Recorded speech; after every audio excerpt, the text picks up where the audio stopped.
झारखंड की सबसे बड़ी पार्टी बनकर उभरी है, जो पूरे राज्य में अकेले 53 सीटों पर चुनाव लड़ रही है। बता दें कि झामुमो 43 सीटों पर और कांग्रेस 31 सीटों पर चुनाव लड़ रही है। वहीं भाजपा वाले बिखर कर चुनाव लड़ रहे हैं। झारखंड विधानसभा चुनाव के दौरान चुनावी सभा में जुट रही अपार भीड़ से उत्साहित आजसू ने सिल्ली विधानसभा क्षेत्र के जोन्हा में आयोजित जनसभा को संबोधित करते हुए कहा कि झारखंड गठन के 19 साल के दौरान हुए विधानसभा चुनाव में आजसू पार्टी लगातार बढ़त बनाए हुए है।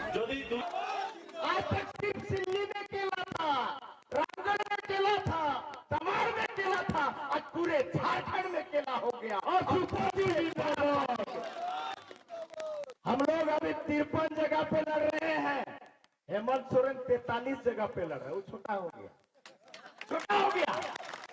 कांग्रेस पार्टी उससे भी छोटा, तो तीसरी जगह पे लड़ रहा है। 2014 के चुनाव में आजसू ने भाजपा के साथ गठबंधन कर 8 सीटों पर चुनाव लड़ा था और 5 सीटों के उम्मीदवार विजयी भी हुए थे।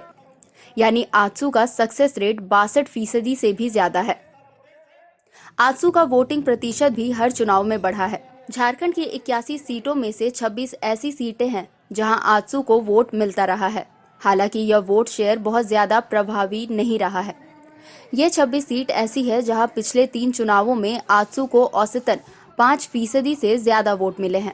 इस बार अगर आजसू अपना वोट बैंक बरकरार रखने में कामयाब रहता है तो भाजपा को इसका नुकसान हो सकता है। अब 2019 के विधानसभा चुनाव में आजसू के 53 सीटों पर चुनाव लड़ने से पार्टी की उम्मीदें भी बढ़ गई है। ये झारखंड को बेचने वाला का सरकार नहीं चलेगा। झारखंड का स्वाभिमान को जो रक्षा करेगा उसी का सरकार झारखंड में आएगा। ये तैयार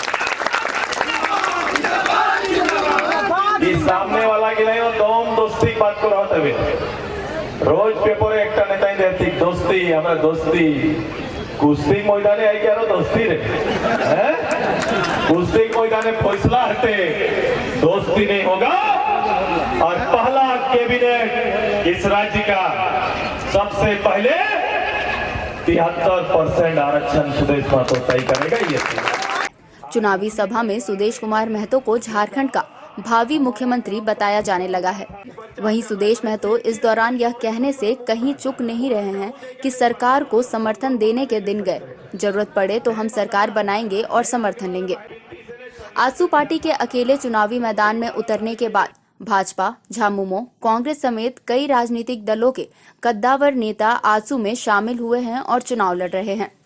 सीटों के बंटवारे में सहमति नहीं बनने के बाद आजसू एनडीए से अलग होकर चुनाव लड़ रही है।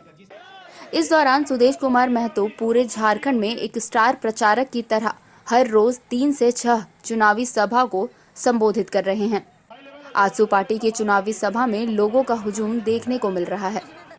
कुछ चुनावी सर्वे में बताया भी जा रहा है कि चुनाव के नतीजों में आजसू के अच्छे सीट आएंगे और झारखंड में नई सरकार के गठन में सुदेश महतो की महत्वपूर्ण भूमिका रहेगी।